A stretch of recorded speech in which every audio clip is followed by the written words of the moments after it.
Hi hello welcome back to Divya Chandra YouTube vlogs. ಹೇಗಿದ್ದೀರಾ ಎಲ್ಲ? I hope ಚೆನ್ನಾಗಿದ್ದೀರಾ ಅಂತ. ನಾನು ಕೂಡ ತುಂಬಾ ಚೆನ್ನಾಗಿದ್ದೀನಿ. ಆ್ಯಂಡ್ ಈ ವಿಡಿಯೋ ಬಂದುಬಿಟ್ಟು ವರಮಹಾಲಕ್ಷ್ಮಿ ಹಬ್ಬದ ಹಿಂದಿನ ದಿನದ ವಿಡಿಯೋ ಆಗಿರುತ್ತೆ.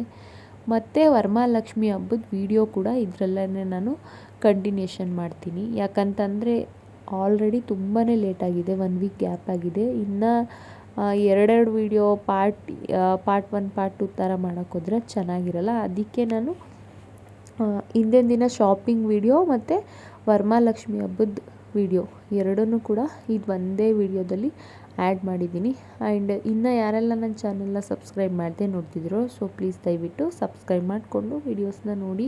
ಇವಾಗ ನಾನು ದೇವ್ರಿಗೆ ಉಡಿಸ್ಲಿಕ್ಕೆ ಅಂತ ಹೇಳಿಬಿಟ್ಟು ಸ್ಯಾರಿ ತೊಗೊಳ್ಳೋಣ ಅಂತ ಈ ಶಾಪಿಗೆ ಬಂದೆ. ಫಸ್ಟ್ ಒಂದು ಶಾಪಿಗೆ ಹೋದ್ನಲ್ಲ, ಅದು ನನಗೆ ಅಷ್ಟು ಇಷ್ಟ ಆಗಲಿಲ್ಲ. ಹಾಗಾಗಿ ನಾರ್ಮಲ್ಲಾಗಿ ಪಿರಿಯಾಪಟ್ಟಣದಲ್ಲಿ ನಾನು ಗ್ರ್ಯಾಂಡ್ ಕಲೆಕ್ಷನ್ ಅಂತ ಇದೆ, ಅಲ್ಲೇ ತೊಗೊಳ್ಳೋದು. ಹಾಗಾಗಿ ಇಲ್ಲೇ ನೋಡೋಣ ಒಂದು ಸಲ ಅಂತ ಹೇಳಿ ನಾನು ನನ್ನ ಹಸ್ಬೆಂಡ್ ಕೂಡ ಇಬ್ಬರು ಬಂದ್ವಿ. ವಿಡಿಯೋ ಅವರೇ ಮಾಡಿಕೊಡ್ತಿರೋದು, ಸೊ ಹಾಗಾಗಿ ಅವರು ವಿಡಿಯೋದಲ್ಲೆಲ್ಲೂ ಜಾಸ್ತಿ ಕಾಣಿಸಲ್ಲ. ಇಲ್ಲಿ ನೋಡ್ತಿದ್ದೀನಿ ನಾನು ಸ್ಯಾರೀಸ್ನ.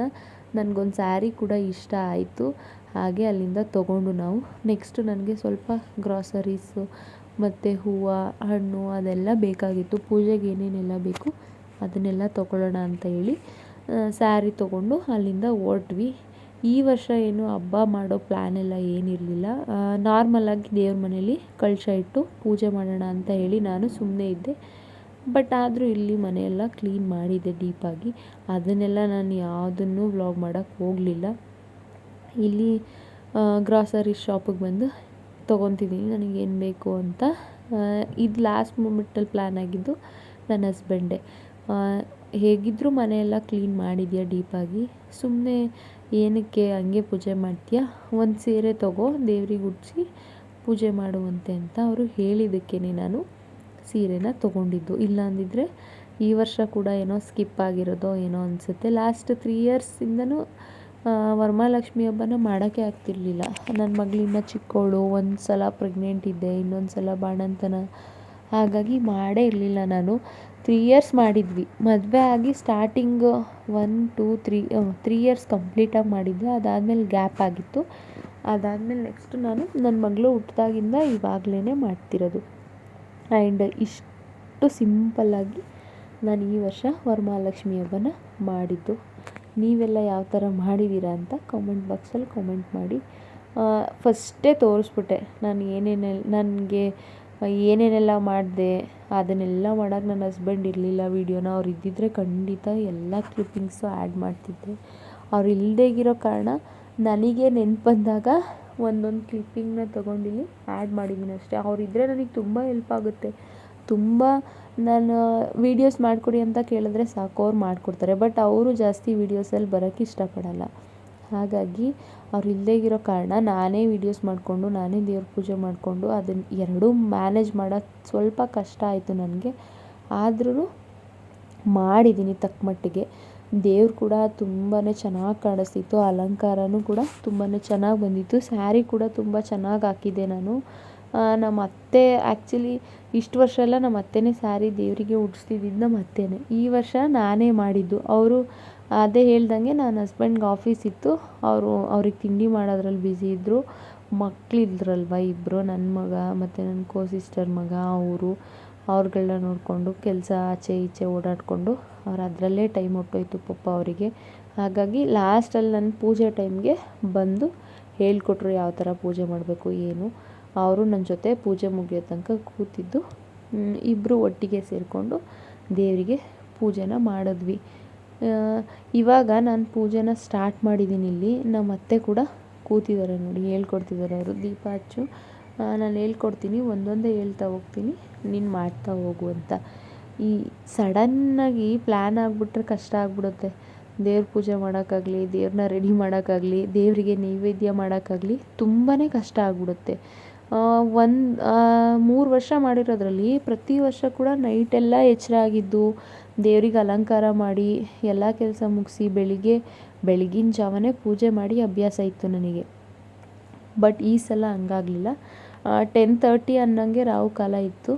ಹಾಗಾಗಿ ಅಷ್ಟರಲ್ಲಿ ಪೂಜೆ ಮಾಡೋಣ ಅಂತೇಳಿ ನಾನು ನಿಧಾನಕ್ಕೆ ಮಾಡಿದೆ. ಸಡನ್ನಾಗಿ ಪ್ಲ್ಯಾನ್ ಆಗಿರೋದ್ರಿಂದ ನಿಧಾನಕ್ಕೆ ಮಾಡಿದೆ. ದೇವ್ರೂ ಅಷ್ಟೇ ತುಂಬ ಸಿಂಪಲ್ಲಾಗಿ ರೆಡಿ ಮಾಡಿದ್ದೀನಿ. ನನಗೆ ಎಷ್ಟು ಗೊತ್ತೋ ಅಷ್ಟು ಮಾಡಿದ್ದೀನಿ ಅಷ್ಟೇ. ಎಕ್ಸ್ಟ್ರಾ ಏನು ನಾನು ಮಾಡೋಕ್ಕೆ ಹೋಗಿಲ್ಲ. ಯಾರೆಲ್ಲ ಇನ್ನೂ ನನ್ನ ಚಾನಲ್ನ ಸಬ್ಸ್ಕ್ರೈಬ್ ಮಾಡ್ಕೊಳ್ಳದೆ ನೋಡ್ತಿದ್ದೀರೋ ಸೊ ಪ್ಲೀಸ್ ದಯವಿಟ್ಟು ಸಬ್ಸ್ಕ್ರೈಬ್ ಮಾಡಿಕೊಂಡು ವೀಡಿಯೋಸ್ನ ನೋಡಿ. ಏನಕ್ಕೆ ಹೇಳ್ತೀನಿ ಅಂತಂದರೆ, ನೀವು ಸಬ್ಸ್ಕ್ರೈಬ್ ಮಾಡಿಕೊಂಡ್ರೆ ನನಗೂ ಗೊತ್ತಾಗುತ್ತೆ ನನ್ನ ಚಾನಲ್ನ ಎಷ್ಟು ಜನ ನೋಡ್ತಾರೆ. ತುಂಬ ವ್ಯೂಸ್ ಆಗುತ್ತಲ್ವಾ, ಹಾಗಾಗಿ ನೋಡ್ತಾರಾ ಇಲ್ವಾ, ಯಾರ್ಯಾರೆಲ್ಲ ನೋಡ್ತಿದ್ದೀರಾ ಸಬ್ಸ್ಕ್ರೈಬ್ ಮಾಡ್ಕೊಳ್ಳಿ. ಸಬ್ಸ್ಕ್ರೈಬ್ ಮಾಡ್ಕೊಳ್ಳೋದ್ರಿಂದ ಏನು ಅಲ್ವಾ, ಹಾಗಾಗಿ ಹೇಳ್ತಿದ್ದೀನಿ ಅಷ್ಟೇ. ಇಲ್ಲಿ ನಮ್ಮ ಅತ್ತೆ ಪೂಜೆನ ಸ್ಟಾರ್ಟ್ ಮಾಡಿದ್ದಾರೆ. ಅವ್ರು ಹೇಳ್ತಿದ್ರು, ಪ್ರತಿ ಸಲ ಹೇಳ್ತಾರೆ, ಯಾವುದೇ ಒಂದು ಹಬ್ಬ ಮಾಡಬೇಕಾದ್ರೂ ಗಣಪತಿಗೇ ಮೊದಲನೇ ಪೂಜೆ ಮಾಡಬೇಕು ನಾವು ಅಂತ ಹೇಳ್ತಾರೆ. ನಾವಿಲ್ಲಿ ಗಣಪನ ಮಾಡಿ ಇಟ್ಟಿದ್ದೀವಿ. ಗರ್ಕೆಲ್ಲ ಹಾಕಿದ್ದೀನಿ. ಸ್ವಲ್ಪ ಝೂಮ್ ಆಗಿಲ್ಲ, ಅದು ಝೂಮ್ ಮಾಡೋಕ್ಕೆ ನಾನು ನೋಡ್ಕೊಂಡಿಲ್ಲ ಸರಿಯಾಗಿ ಅನಿಸುತ್ತೆ. ಹಾಗಾಗಿ ಅವರು ಫಸ್ಟು ಗಣಪತಿಗೆ ಪೂಜೆನ ಮಾಡ್ತಿದ್ದಾರೆ. ನೋಡ್ತಿದ್ದೀರಾ ನೋಡಿ. ಆ್ಯಂಡ್ ಹೇಗೆ ಬಂದಿದೆ ದೇವರು ಅಲಂಕಾರ ಅದನ್ನೆಲ್ಲ ಕಾಮೆಂಟಲ್ಲಿ ಹೇಳಿ ನನಗೆ. ನಾನೇನು ಕಾಮೆಂಟ್ ರಿಪ್ಲೈ ಮಾಡ್ತೀನಿ.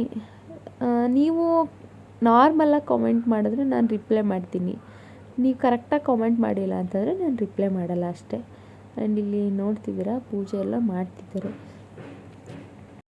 ಹಾಗೆ ನಾನು ಕೂಡ ನಮ್ಮನೆ ಅಕ್ಕಪಕ್ಕ ಇರೋರನ್ನೆಲ್ಲ ಅರಿಶಿನ ಕುಂಕುಮಕ್ಕೆ ಅಂತ ಹೇಳಿ ಕರೆದಿದ್ದೆ, ಬಂದಿದ್ದರು ಕೂಡ. ಹಾಗೆ ಅವ್ರದ್ದೆಲ್ಲ ನಾನು ಯಾವುದೇ ಥರದ ವೀಡಿಯೋಸ್ ಕ್ಲಿಪ್ಪಿಂಗ್ಸ್ನ ಇಲ್ಲಿ ಆ್ಯಡ್ ಮಾಡಿಲ್ಲ. ಯಾಕಂತ ಅಂದರೆ ಅವ್ರಿಗೆ ಇಷ್ಟ ಇರುತ್ತೋ ಇರಲ್ವೋ ಗೊತ್ತಿಲ್ಲ, ನಾವೇನಕ್ಕೆ ಅದನ್ನೆಲ್ಲ ಮಾಡಬೇಕು ಅನ್ನೋ ಒಂದು ಇಂಟೆನ್ಷನ್ ಅಷ್ಟೇ. ಹಾಗೆ ನಾನು ಕೂಡ ಅವ್ರ ಮನೆಗಳಿಗೋಗಿ ಅರಿಶಿನ ಕುಂಕುಮನ ತೊಗೊಂಡು ಬಂದೆ. ಅದನ್ನು ಕೂಡ ನಾನು ಆ್ಯಡ್ ಮಾಡಲಿಲ್ಲ. ಆ್ಯಂಡ್ ಇಲ್ಲಿ ತುಂಬ ಆಸೆ ಇತ್ತು ನನಗೆ ಸ್ಯಾರಿನೇ ಹಾಕ್ಕೊಂಡು ಪೂಜೆ ಮಾಡಬೇಕು ಅಂತ. ಬಟ್ ಟೈಮ್ ಆಗೋಗಿದ್ದ ರೀಸನಿಂದ ಸ್ಯಾರಿ ಎಲ್ಲ ಏನು ಹಾಕ್ಕೊಳಕ್ಕೆ ಹೋಗಲಿಲ್ಲ ನಾನು. ಹಾಗೆ ಪೂಜೆ ಎಲ್ಲ ಮುಗಿಸಿ ಆಮೇಲಿಂದ ಸ್ಯಾರಿ ಹಾಕ್ಕೊಂಡು ಅರಿಶಿನ ಕುಂಕುಮ ಕರಿಯೋಕೆ ಹೋಗೋಣ ಅಂತ ಸುಮ್ಮನೆ ಆದೆ. ಆ್ಯಂಡ್ ಇಲ್ಲಿ ಇವಾಗ ನಾನು ಪೂಜೆ ಮಾಡ್ತಿದ್ದೀನಿ. ಹೇಳ್ದಂಗೆ ಈ ಒಂದು ಹಬ್ಬದಲ್ಲೇ ಅನಿಸುತ್ತೆ ನಾವು ಬೇರೆಯವ್ರ ಮನೆಗೆ ಹೋಗಿ ಅರಿಶಿನ ಕುಂಕುಮ ತೊಗೊಳ್ಳೋದು, ಅಥವಾ ಅವರು ನಮ್ಮ ಮನೆಗೆ ಬಂದು ಅರಿಶಿನ ಕುಂಕುಮ ತೊಗೊಂಡೋಗೋದು ಈ ಹಬ್ಬದಲ್ಲಿ. ಇದು ಬಿಟ್ಟರೆ ಗೌರಿ ಹಬ್ಬ ನಾರ್ಮಲ್ಲಾಗಿ ಯಾರೂ ಬರಲ್ಲ ಗೌರಿ ಹಬ್ಬದಲ್ಲಿ. ಈ ಹಬ್ಬದಲ್ಲಿ ಮಾತ್ರ ಖಂಡಿತ ಬರ್ತಾರೆ. ನಾವು ನಮ್ಮನ್ನು ಕರಿಯೋಕ್ಕಾದರೂ ಬರ್ತಾರೆ ಅಟ್ಲೀಸ್ಟ್, ಬನ್ನಿ ನಮ್ಮ ಮನೆಗೆ ಅಂತ. ಆವಾಗ ನಾವು ಅವ್ರಿಗೆ ಅರಿಶಿನ ಕುಂಕುಮ ಕೊಟ್ಟು ಕಳಿಸ್ತೀವಿ. ಅದು ಒಂದೇ ಖುಷಿ ಕೊಡೋವಂಥ ವಿಷಯ ಈ ಹಬ್ಬದ ಸ್ಪೆಷಾಲಿಟಿ. ಹಾಗೆ ದೇವರು ಎಲ್ರಿಗೂ ಆಯಸ್ಸು ಆರೋಗ್ಯ ಎಲ್ಲನೂ ಕೊಟ್ಟು ಕಾಪಾಡಲಿ. ಲಕ್ಷ್ಮೀ ಹಬ್ಬನ ಏನಕ್ಕೆ ಮಾಡ್ತೀವಿ ಏನು ಅದನ್ನೆಲ್ಲ ನಾನು ಈ ಬ್ಲಾಗಲ್ಲಿ ಏನು ಹೇಳಿಲ್ಲ. ಯಾಕಂತ ಅಂದರೆ ನನಗೇನು ಗೊತ್ತೋ ಅದು ಎಲ್ರಿಗೂ ಗೊತ್ತಿರುತ್ತೆ. ಸ್ಪೆಷಲಾಗಿ ನನ್ನೊಬ್ಳಿಗೆ ಗೊತ್ತಿಲ್ಲದೆ ಇರೋದೇನಾದರೂ ಇದ್ದರೆ ಹೇಳ್ಬೋದು ಅದ್ರ ಬಗ್ಗೆ. ಇವಾಗಿನ ಕಾಲದಲ್ಲಿ ಯಾರಿಗೆ ತಾನೇ ಗೊತ್ತಿರಲ್ಲ ಹೇಳಿ. ಫೋನ್ ತೆಗೆದು ನೋಡಿದ್ರೆ ಸಾಕು, ಎಲ್ಲ ಗೊತ್ತಾಗ್ಬಿಡುತ್ತೆ. ಸೊ ಹಾಗಾಗಿ ನಾನೇನು ನನ್ನ ವೀಡಿಯೋಸಲ್ಲಿ ಈ ವರ್ಷ ನೋಡೋಣ, ನೆಕ್ಸ್ಟ್ ಇಯರ್ ಏನಾದರೂ ಹೇಳಬೇಕು ಅನಿಸಿದ್ರೆ ಖಂಡಿತ ಹೇಳ್ತೀನಿ ಈ ಪೂಜೆ ಏನಕ್ಕೆ ಮಾಡ್ತೀವಿ ಅಂತ. ಬಟ್ ಈಗ ನಾನು ಇಲ್ಲೇನು ಹೇಳೋಕ್ಕೆ ಹೋಗಲ್ಲ. ಹಾಗೆ ಇಲ್ಲಿ ಕಂಕಣ ಕಟ್ಕೊತಿದ್ದೀವಿ, ನಾನು ನಮ್ಮತ್ತೆ ಕಟ್ಕೊತಾ ಇದ್ದೀನಿ. ಹೇಳ್ದಂಗೆ ನೈಟಿಗೆ ಏನಾದರೂ ಮಾಡೋಣ ಅಂತ ಕಂಕಣ ಕಟ್ಕೊಂಡು ಮಾತಾಡ್ತಿದ್ದೆ. ಅದಕ್ಕೆ ನಮ್ಮ ಅತ್ತೆ ಹೇಳ್ತಿದ್ರು, ಫಸ್ಟ್ ಕಟ್ಟು, ಏನು ಮಾಡ್ತೀಯ ಆಮೇಲಿಂದ ಯೋಚನೆ ಮಾಡುವಂತೆ ಅಂತ ಅಂದರು. ಪೂಜೆ ಎಲ್ಲ ಮುಗಿಸೋ ಅಷ್ಟರಲ್ಲಿ ಆಲ್ಮೋಸ್ಟ್ 10:30 ಅಷ್ಟಾಗಿತ್ತು ಕರೆಕ್ಟಾಗಿ. ಪೂಜೆ ಎಲ್ಲ ಮುಗಿಸಿ ತಿಂಡಿಗೆ ದೋಸೆ ಮಾಡಿದ್ದೆ. ಹಾಗೆ ದೋಸೆ ಎಲ್ಲ ತಿಂದು ಹೇಳ್ದಂಗೆ ಸೀರೆ ಎಲ್ಲ ಹಾಕ್ಕೊಂಡು ಬೇರೆಯವ್ರ ಮನೆಗೆ ಹೋಗಿ ಅರಿಶಿನ ಕುಂಕುಮ ತೊಗೊಂಡು ಅವ್ರು ನಮ್ಮ ಮನೆಗೆ ಬಂದಾಗ ಅರಿಶಿನ ಕುಂಕುಮ ಕೊಟ್ಟು ರೀಲ್ಸ್ ಮಾಡೋದು, ಫೋಟೋಸ್ ತೆಕ್ಕೊಳ್ಳೋದು ಇದೇ ಆಗೋಯಿತು ಮಧ್ಯಾಹ್ನದ ತನಕನೂ ಕೂಡ. ಆಮೇಲಿಂದ ಮಧ್ಯಾಹ್ನ ಆಯಿತು, ಒಂದು 4 ಗಂಟೆ ಅಷ್ಟರಲ್ಲಿ ಅಡುಗೆ ಸ್ಟಾರ್ಟ್ ಮಾಡಿದೆ. ಅನ್ನ ಸಾಂಬಾರು ಮಾಡಿ, ಹಾಗೆ ಶಾವಿಗೆ ಪಾಯಸ ಮಾಡಿದೆ, ಹಾಲು ಖೀರ್ ಅಂತ, ಅದನ್ನು ಮಾಡಿ, ಮತ್ತು ವಡೆ ಮಾಡಿದೆ. ಹಾಗೆ ಅಷ್ಟನ್ನು ಕೋಸಂಬರಿ ಏನೋ ಮಾಡಿದ್ದೆ ಅನಿಸುತ್ತೆ, ಅಷ್ಟು ಮಾಡಿದ್ದೆ. ಹಾಗೆ ದೇವಸ್ಥಾನಕ್ಕೆ ಕೂಡ ಹೋಗಿದ್ವಿ ನಾವು.